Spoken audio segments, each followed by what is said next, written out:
नमस्कार दोस्तों, स्वागत है आपका मेरे चैनल कॉमिक्स लाइफ में। शुरू करते हैं डायमंड कॉमिक्स की एक मज़ेदार कॉमिक्स बेताल पच्चीसी। तो शुरू करते हैं विक्रम और बेताल की अगली कहानी, लोहार और उसकी पत्नी। बेताल विक्रम की पकड़ से आज़ाद होकर मरघट की ओर उड़ चला, पर विक्रम भी अपनी जीत का पक्का था। वह हाथ में नंगी तलवार लिए बेताल के पीछे दौड़ा और आखिरकार सिरस के उसी पेड़ से बेताल को नीचे उतारकर उसे अपने कंधे पर वापस लाद ले चला। राजन, तुम्हारे श्रम को भुलाने के लिए मैं तुम्हें एक कथा सुनाता हूँ, पर ध्यान रहे, अगर मार्ग में तुमने मौन भंग किया तो मैं वापस यहीं लौटकर आ जाऊंगा। एक गांव में धनराज नाम का एक लोहार रहता था, जो अपने काम में इतना कुशल था कि उसके हाथ हर वस्तु को गढ़ने में सक्षम थे, जिसकी कल्पना मानव मस्तिष्क कर सकता था। लेकिन इतना कुशल कारीगर होने के बावजूद लोहार अपना तथा अपनी पत्नी का पेट भरने में असमर्थ था। स्वामी, यहाँ आपकी अनूठी कला का कोई कद्रदान नहीं है, इसलिए हमें भूखा मरना पड़ रहा है। तुम ठीक कहती हो सावित्री, यहाँ मेरी गढ़ी हुई वस्तुओं का ऐसा कोई कद्रदान नहीं है जो उनका वास्तविक मूल्य चुका सकता हो। पर किया ही क्या जा सकता है? बहुत कुछ किया जा सकता है स्वामी। आपके हाथ एक से एक अनूठी वस्तु कर सकते हैं, पर आपकी कारीगरी की पहचान इस गांव के अनपढ़ किसान और गडरिये कैसे कर सकते हैं? आपको अपनी अनूठी कला के कद्रदानों की तलाश करनी चाहिए, जो आपको राजधानी में अथवा बड़े नगरों में ही मिलेंगे। अर्थात मुझे राजधानी जाना चाहिए। हाँ स्वामी, मनुष्य को कभी ऐसे स्थान पर नहीं रहना चाहिए जहाँ उसके परिश्रम तथा उसके गुणों की पहचान करने वाला कोई न हो। तो ठीक है, कल भोर होते ही मैं राजधानी के लिए रवाना हो जाऊंगा। अगले दिन अभी भोर का उजाला भली भांति पृथ्वी पर उतरा भी न था कि धनराज राम के उस लोहार ने अपनी प्यारी और सुंदर पत्नी से विदा लेते हुए कहा, प्रिय, मैं शहर जा तो रहा हूँ, पर मेरा मन यहीं तुम्हारे आसपास ही भटकता रहेगा। तुम्हारी चिंता एक पल के लिए भी मेरी आंखों से दूर न होगी।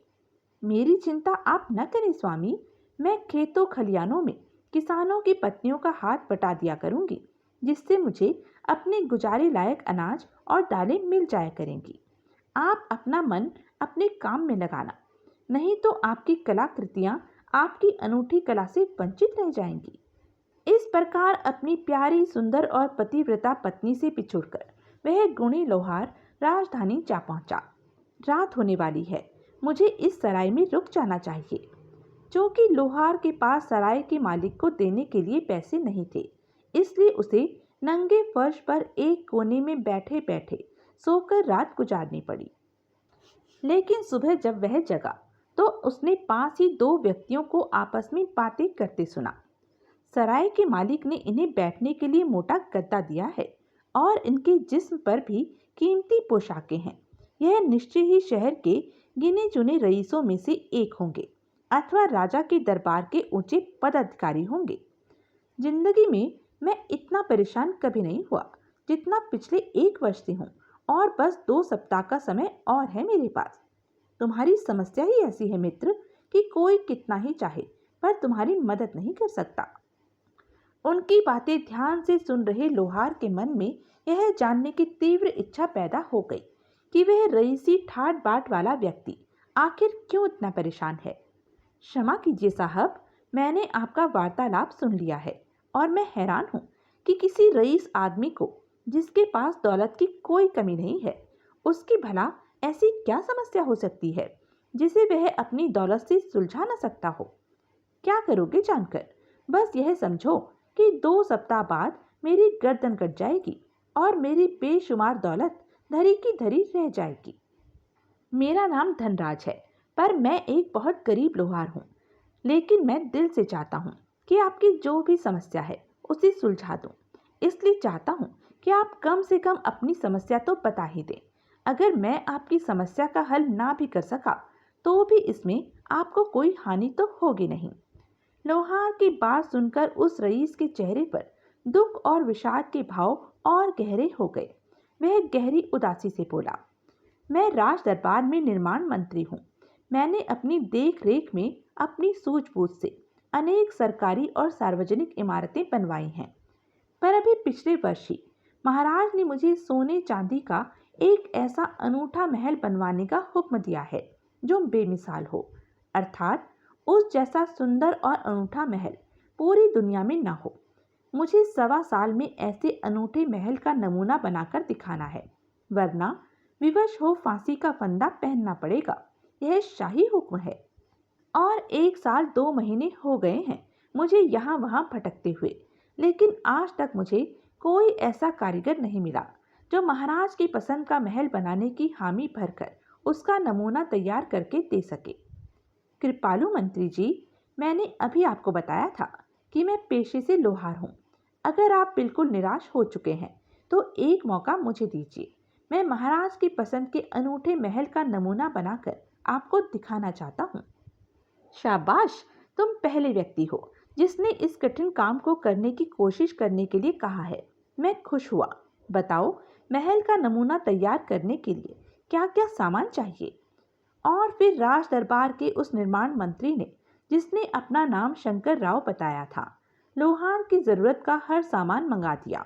और चूंकि गरीब लोहार धनराज के पास रहने का अपना कोई ठिकाना नहीं था, इसलिए शंकर राव ने उसे महल में अपने पास ही रहने की जगह दे दी। 2 दिन में ही लोहार ने महल का नमूना तैयार कर लिया। निर्माण मंत्री शंकर राव ने जब महल का वह नमूना महाराज को दिखाया तथा उसकी अनेक विशेषताएं बयान की, तो महाराज की खुशी का ठिकाना न रहा। ठीक है मंत्री जी, 1 वर्ष में ऐसा ही बेमिसाल और अनूठा महल बन जाना चाहिए। अगर इसमें 1 दिन का भी विलंब हुआ तो तुम्हारा सिर धड़ से अलग कर दिया जाएगा। 1 वर्ष, इतना कम समय कैसे तैयार हो पाएगा महल? जो हुक्म महाराज, आपकी आज्ञा अनुसार निर्धारित समय में ही महल तैयार हो जाएगा। शंकर राव ने वह बात लोहार को बताई। महल का नमूना महाराज की पसंद के अनुरूप ही बनाया है तुमने, पर मौत का साया अब भी हमारे सिर से उतरा नहीं है। वाह, बहुत खूब, ईश्वर ने मेरी लाज रख ली जो मेरी यह कृति महाराज को पसंद आ गई। लेकिन आप यह क्या कह रहे हैं कि मौत का साया अभी सिर से नहीं उतरा है? महाराज ने यह महल 1 वर्ष में तैयार करने का हुक्म दिया है। अगर 1 दिन का भी विलंब हो गया तो हमारा सर धड़ से अलग कर दिया जाएगा। 1 वर्ष में समय बहुत कम है। लेकिन आप परेशान न हो, मुझ पर भरोसा रखिए। लोग सच्चे मन से, सच्ची लगन से जो काम करते हैं, ईश्वर भी सदा उन पर कृपालु रहता है। मैं आपको बताता हूँ कि सोने चांदी के उस महल को बनाने के लिए कितना सोना चांदी तथा दूसरे सामानों की जरूरत होगी। आप वह सब मंगा दीजिए। मैं कोशिश करूंगा कि महल 1 वर्ष की निर्धारित अवधि में बनकर तैयार हो जाए। सच सच कह रहे हो मित्र? तुम्हें विश्वास है कि महल 1 वर्ष की इतनी कम अवधि में बनकर तैयार हो जाएगा? मंत्री ने भाव विभोर होकर लोहार को गले से लगा लिया। तुम्हें अपने आप पर इतना विश्वास है तो मुझे भी तुम पर पूर्ण विश्वास है, और अब मुझे चिंता नहीं सताएगी। और अपने पेशे में कुशल लोहार धनराज ने अपनी मदद के लिए जिन हजारों राज मजदूर तथा दूसरे कारीगरों की मांग की, मंत्री जी ने तुरंत उनकी व्यवस्था कर दी। जरूरत का हर सामान मंगा लिया गया। फिर धनराज के निर्देशन में दिन रात कारीगर सोने चांदी की एक सील को, जो स्वयं लोहार धनराज द्वारा गढ़ी जा रही थी, जमा जमा कर महल की दीवारें खड़ी करने लगे। और कुछ ही दिनों में दिन प्रतिदिन ऊंची होती जा रही महल की दीवारों को देखकर शंकर राव को विश्वास हो चला कि वह महल 1 वर्ष की अपनी निर्धारित अवधि से भी पहले बनकर तैयार हो जाएगा। धनराज, तुम्हारी उच्च कोटि की कारीगरी और तुम्हारे परिश्रम का कोई जवाब नहीं। यह सब ईश्वर की कृपा है मंत्री जी। फिर जैसा कि लग ही रहा था, कुल 11 महीनों में दुनिया के उस सर्वश्रेष्ठ महल का कार्य समाप्त हो गया। मंत्री जी, अब आप महाराज को सूचित कर दीजिए कि वह अपने इस सोने चांदी के आलीशान महल में रहने के लिए आ सकते हैं। धनराज, जिस प्रकार यह महल सर्वश्रेष्ठ है, बेमिसाल है, उसी प्रकार तुम भी दुनिया के सर्वश्रेष्ठ कारीगर हो, और अपने संपूर्ण आत्मविश्वास से किया गया तुम्हारा यह परिश्रम बेमिसाल है। इस महल के बनते बनते तुम्हें राजकोष से जो परिश्रमिक मिलता रहा है, उससे धनवान तो तुम बन ही गए हो धनराज। लेकिन मुझे विश्वास है कि जब महाराज तुम्हारी कारीगरी के इस अद्भुत नमूने को देखेंगे तो खुश होकर वह तुम्हें देश का सबसे धनवान व्यक्ति बना देंगे। और फिर बहुत हर्ष और गर्व के साथ महल के बन जाने की सूचना शंकर राव ने राजा को भरे दरबार में दी। शाबाश शंकर राव, हमारी पसंद का महल बनकर तैयार हो गया है। यह सुनकर हमें बहुत खुशी हुई।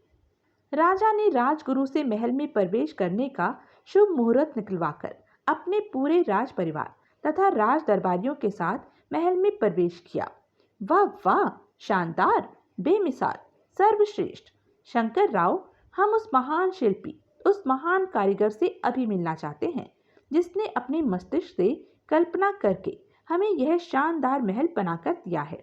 जो आज्ञा महाराज, मैं उस महान कारीगर को अभी आपके सामने उपस्थित करता हूँ। शीघ्र ही शंकर राव ने धनराज लोहार को राजा के सामने पेश किया और उसका संपूर्ण परिचय दिया। धनराज, तुम सचमुच एक महान भवन निर्माता हो। तुम्हारा नाम इतिहास में हमेशा अमर रहेगा। तुमने अपने जीवन में यह पहला महल बनाया है और पहली ही बार में तुमने अपने अद्भुत कौशल से ऐसा महल गढ़ा है जैसा दुनिया में कोई दूसरा महल न होगा। हमें विश्वास है कि अगर तुम्हें अपनी जिंदगी में इस महल के मुकाबले में दूसरा महल बनाने का मौका मिला तो तुम्हारे हाथों से बना वह दूसरा महल हमारे इस महल से कई गुना अधिक शानदार होगा। तब लोग हमारे इस महल को भूल जाएंगे। फिर इस महल की प्रशंसा कोई नहीं करेगा। सब उस दूसरे महल की ओर, उस महल में रहने वाले स्वामी की ही प्रशंसा करेंगे। हमें खुशी है कि अभी वह दूसरा महल बना नहीं है, इसलिए अभी तो सारी दुनिया हमारी और हमारे इस महल की ही प्रशंसा करेगी। ऐसी खुशी हमें जीवन में पहली बार मिली है, इसलिए हम तुम्हें अपने खजाने का तीसरा भाग उपहार में देते हैं। आप कला के सच्चे पारखी हैं महाराज। आपका उपहार मैं स्वीकार करता हूँ। अब तुम इस देश के सबसे धनवान नागरिक हो, इसलिए आज से तुम मेरे पुराने महल में रहोगे। वह महल हमने तुम्हें दे दिया। दुनिया के महान कारीगर, हम चाहते हैं कि आज हम जितने खुश हैं हमेशा इतने ही खुश रहें और लोग हमारे इस महल को ही दुनिया का सर्वश्रेष्ठ महल कहें। लेकिन ऐसा तभी तक संभव है जब तक कि पृथ्वी पर तुम्हारे हाथों से कोई दूसरा महल न बने। आपकी आज्ञा सिर माथे, मैं वचन देता हूँ कि मैं भविष्य में किसी के लिए कोई महल नहीं बनाऊंगा। नहीं धनराज, दुनिया की महान शिल्पी, नहीं। हमें तुम्हारे वचन पर कोई एतबार नहीं, क्योंकि हो सकता है तुम उसी समय तक अपने वचन का पालन करो जब तक हम जीवित हैं, जबकि हम चाहते हैं हमारी मृत्यु के बाद भी यही महल दुनिया का सर्वश्रेष्ठ महल माना जाए। मैं वचन देता हूँ महाराज, मैं अपने जीवन में कभी कोई महल नहीं बनाऊंगा। नहीं धनराज, हम चाहते हैं कि हम ऐसा इंतजाम कर दें कि हमें खतरा ही न रहे कि तुम हमारे जीते जी या हमारी मृत्यु के बाद अपना वचन भंग कर दोगे। और ऐसा इंतजाम सिर्फ यही हो सकता है धनराज कि तुम्हें मृत्यु दंड से सम्मानित किया जाए। क्या मृत्यु दंड? सिपाहियों, दुनिया के सर्वश्रेष्ठ शिल्पी, सर्वश्रेष्ठ भवन निर्माता धनराज को गिरफ्तार कर लिया जाए। नहीं महाराज, नहीं। वह चीख चीख कर थक गया, पर उसकी एक न सुनी गई। अंत में उसने कहा, महाराज, मेरी पत्नी को यहाँ बुलवा लिया जाए ताकि मरने से पहले मैं प्रेम पूर्वक दो बातें कर सकूं और उसे आपके द्वारा उपहार में दी हुई दौलत तथा महल का स्वामी घोषित कर सकूं। महाराज ने धनराज की इच्छा फौरन पूरी की। लोहार की पत्नी को बुला लिया गया। लोहार ने अपनी पत्नी को सविस्तार सब कुछ बता दिया। तुम घबराओ मत मेरे प्यारे स्वामी, इसका हल मेरे पास है। हल तुम्हारे पास? क्या? अगले दिन दरबार में, महाराज, अगर मैं आपको ऐसी जमानत दूं जिससे आपको विश्वास हो जाए कि मेरे पति अपनी पूरी जिंदगी में दूसरा महल नहीं बनाएंगे, तो क्या उन्हें आप जीवन दान दे देंगे? ठीक है, जमानत पेश करो। महाराज, जमानत के रूप में मैं स्वयं को प्रस्तुत करती हूँ। मेरे पति मुझे अपने प्राणों से भी अधिक प्रिय मानते हैं, इसलिए मैं आपके पास रहूंगी और मेरे पति आजाद रहेंगे। नहीं, ऐसे नहीं। अगर तुम अपने पति के बदले मृत्यु दंड स्वीकार करो तो हम तुम्हारे पति को आजाद कर देंगे। मुझे मृत्युदंड स्वीकार है। नहीं, यह नहीं हो सकता। मेरे स्थान पर मेरी पत्नी को मृत्युदंड नहीं दिया जा सकता। यह लोहार सचमुच अपनी पत्नी से बहुत प्यार करता है। अगर इसकी पत्नी को जमानत के रूप में इस शर्त पर अपने पास रख लूं कि यदि इसने दूसरा महल बनाया तो इसकी पत्नी को फांसी दे दी जाएगी, तो इसमें कोई बुराई नहीं है। सच तो यह है कि दुनिया के इस सर्वश्रेष्ठ कलाकार को हम भी मारना नहीं चाहते, बल्कि जीवित रखना चाहते हैं, ताकि भविष्य में भी हमें इस महान कारीगर की सेवाएं प्राप्त होती रहें। खतरा सिर्फ यही था कि कोई दूसरा भी इसकी सेवाएं प्राप्त कर सकता था, जबकि अब इसकी पत्नी को जमानत के रूप में अपने पास रखने के बाद हमें कोई खतरा नहीं रहेगा। ठीक है, हम तुम्हारी जमानत पर तुम्हारे पति को आज़ाद करते हैं। लेकिन महाराज, आपसे एक वचन मुझे भी चाहिए, क्योंकि मैं दुनिया के एक महान कारीगर की पत्नी हूँ। इसलिए मुझे सम्मानित ढंग से महल में रखा जाए, न कि कारावास में।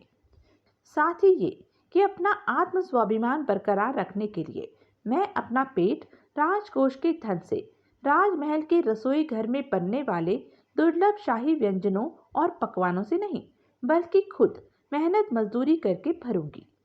लेकिन मेहनत मजदूरी करने के लिए तुम्हें महल से बाहर जाने की आज्ञा नहीं होगी। मैं लोहार की पत्नी हूँ।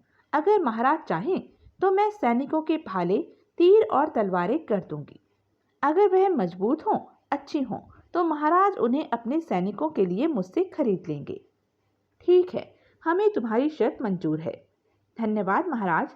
समस्त दरबारी तथा दरबार में उपस्थित आम जनता इस बात की गवाह है कि आपने सहृदयता से मेरी कुछ शर्तें स्वीकार करके अपनी महानता दर्शाई है।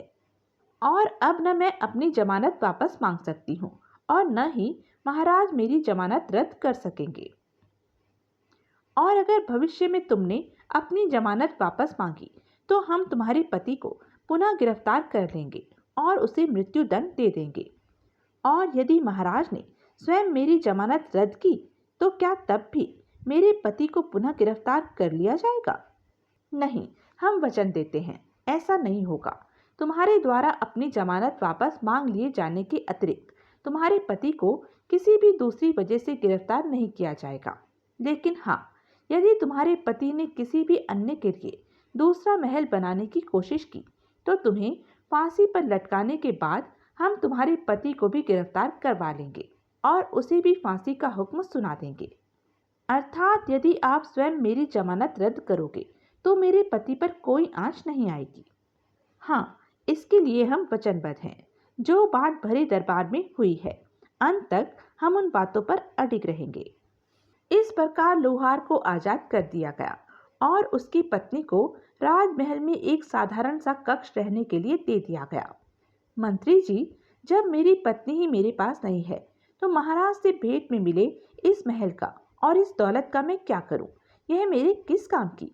धनराज, मुझे अफसोस है कि तुमने मेरा जीवन बचाया, पर मैं तुम्हारी मदद नहीं कर सकता। इसमें तुम्हारा कोई कसूर नहीं मंत्री जी, यह मेरी अपनी ही बदनसीबी है।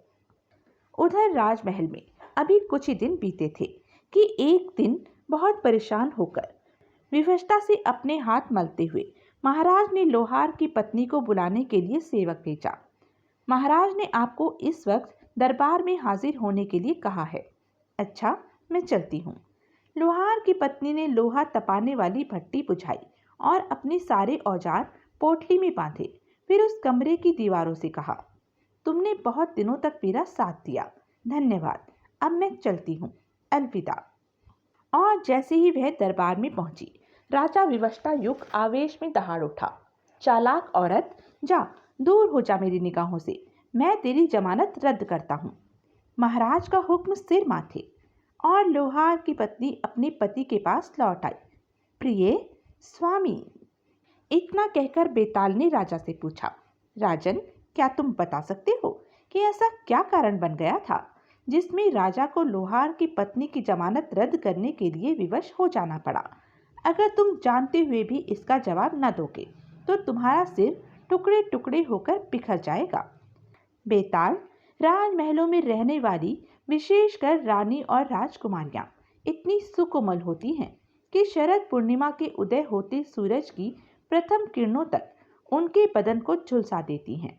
इसलिए उनके कक्षों के दरवाजों और खिड़कियों पर कीमती मोटे पर्दे लटके होते हैं ताकि सूरज की किरणें उनके कक्ष में प्रवेश न कर सके। वह इतनी शांति प्रिय होती हैं कि अगर उनके कक्ष के आसपास गश्त लगाते किसी सैनिक के बूट की पदचाप कूद जाए तो वह उसकी धमक से बेहोश हो जाती हैं। इसलिए महल के जनाने भाग में पुरुष सैनिकों का प्रवेश वर्जित होता है। वहां सुरक्षा के लिए स्त्री सैनिकों को ही रखा जाता है जो नंगे पांव रहती हैं और बिल्ली की तरह दबे कदमों से चलती हैं। यही कारण था कि राजा लोहार की पत्नी की जमानत रद्द करने के लिए विवश हो गया, क्योंकि लोहार की पत्नी ने महल में ही लोहा तपाने की भट्टी लगा ली थी और सारे दिन गर्म लोहे को पीट पीट कर वह उसे भालों, तीरों और तलवारों का रूप देती थी। यह बात पहले दिन से ही रानियों और राजकुमारियों के कष्ट का कारण बन गई थी। लोहा तपाने की भट्टी की तपिश से वह बेहाल हो गई थी और लोहे पर पड़ते हथौड़ों की चोट की धमक सह वह दिन में कई कई बार बेहोश होने लगी थी, जिससे उनका स्वास्थ्य बिगड़ गया और वह बिस्तर से लग गई। राजा की प्यारी से प्यारी रानी ने भी राजा से बात करनी बंद कर दी थी। सबकी सब रानियों की एक ही मांग थी कि उस लोहार की पत्नी को महल से निकाला जाए। सेवकों, सेविकाओं तथा राजवैद्यों ने भी निश्चय ही राजा को आग्रह पूर्वक विवश किया होगा कि अगर उसने लोहार की पत्नी को महल से न निकाला तो उसका वह परिवार ही खत्म हो जाएगा, जिसके सुख के लिए उसने यह सुंदर और बेमिसाल महल बनवाया है। तब राजा की समझ में यह बात आ गई कि लोहार की पत्नी ने उसे ठग लिया है। उसे इन सब बातों का पूर्व आभास था कि महल में उसकी गतिविधियां एक दिन राजा को उसकी जमानत रद्द करने के लिए विवश कर देंगी। पर अब हो ही क्या सकता था। वह राजा कितना ही क्रूर और मनमानी करने वाला था, पर लोहार की पत्नी के साथ उसकी शर्तें समस्त दरबारियों तथा आम जनता के सामने तय हुई थी। अब अगर वह एक भी शर्त भंग करता तो दरबारियों में उसकी इज्जत खराब होती, आम जनता को उस पर भरोसा न रहता। देश का हर नागरिक यही कहता नजर आता कि हमारे राजा का कोई भरोसा नहीं कि कब किस समय अपनी किस बात से मुकर जाए। अतः अपने परिवार की सुरक्षा और भलाई के लिए तथा अपने मान सम्मान को दरबारियों तथा आम जनता में बनाए रखने के लिए उसे विवश होकर लोहार की पत्नी की जमानत रद्द कर देनी पड़ी। तुमने ठीक कहा राजन। यही बात जब लोहार की पत्नी ने लोहार को बताई तो उसे अपनी पत्नी की बुद्धिमानी पर बहुत गर्व हुआ। प्रिय, तुम्हारी बुद्धिमानी से भले ही हम पर आई मुसीबत टल गई है, पर ऐसे क्रूर और मनमानी करने वाले जिद्दी राजा के देश में रहना खतरे से खाली नहीं। पता नहीं वह हमें कब और कौन सा हुक्म दंदना दे। इसलिए हम अपनी सारी दौलत समेटकर और इस महल को बेचकर किसी दूसरे राज्य में एक आलीशान महल बनाकर सुख शांति से रहने के लिए अति शीघ्र यहाँ से चले जाएंगे और फिर दूसरे राज्य में पहुंचकर वहाँ के दयालु और समस्त जनता को अपनी संतान की तरह चाहने वाले राजा की अनुमति लेकर धनराज लोहार ने अपने रहने के लिए बहुत आलीशान महल बनाया। वह महल सोने चांदी का तो नहीं था, पर देखने वाले यही कहते कि वह महल सोने चांदी के महल से भी ज्यादा भव्य, सुंदर और आलीशान है। वाह, इसके सामने तो सोने चांदी के महल की सुंदरता भी फीकी नजर आती है। वाह भाई, सचमुच बेमिसाल है। अपना महल बनाने के बाद धनराज लोहार ने अनेक राजाओं और रईसों के लिए एक से एक आलीशान महल बनाए, पर वह राजा उसका कोई अहित न कर सका जिसने अपना महल बनवाने के बाद उसे मृत्युदंड देना चाहा था। और यह भी सच था कि यदि उस राजा ने धनराज को मृत्युदंड देने का हुक्म न दिया होता और उसके वचन पर विश्वास किया होता तो जीते जी वह महान कलाकार धनराज लोहार अपने वचनानुसार अन्य किसी के लिए कोई दूसरा महल न बनाता। जबकि अब उसके हाथों से पृथ्वी पर उसके सोने चांदी के बने महल से भी अधिक आकर्षक अनेक महल बने खड़े थे, जो उस क्रूर राजा को उसकी भूल का एहसास दिला रहे थे। वाह, बेमिसाल, शानदार, अद्भुत, दुनिया का सर्वश्रेष्ठ महल यही है। बिल्कुल सही उत्तर दिया तूने। पर राजा, तू अपनी शर्त भूल गया और अपना मौन भंग कर बैठा। इसलिए मैं चला, हा हा हा हा। और इस प्रकार बेताल वापस उसी पेड़ पर चला गया। तो यह थी विक्रम बेताल की एक मज़ेदार कहानी। ऐसी ही मज़ेदार कहानी के लिए बने रहें मेरे साथ, और हाँ, मेरे चैनल को लाइक, शेयर और सब्सक्राइब करना ना भूलें। धन्यवाद।